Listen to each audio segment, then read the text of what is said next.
UNESCO जागतिक वारसा स्थळाचे एक पथक 5 ऑक्टोबर रोजी पन्हाळगडाला भेट देऊन आढावा घेणार आहे।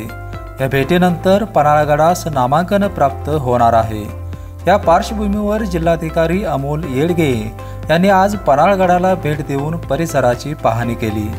हे पथक 5 ऑक्टोबर रोजी पन्हाळगडाला भेट देऊन येथील ऐतिहासिक वास्तू आणि परिसराची पाहणी करणार आहे।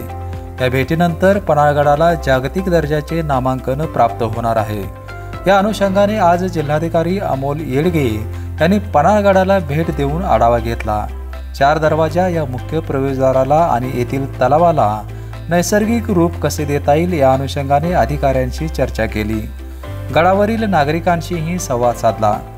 यावेळी प्रांताधिकारी समीर शिंगटे, पन्हाळा तहसीलदार माधवी शिंदे, विजय पाटील, संग्राम भोसले, रवींद्र धडेल, अमोल कोळी आदी प्रशासन अधिकारी उपस्थित होते। बीपीएनसाठी कोल्हापूरहून अमोल शिंगे।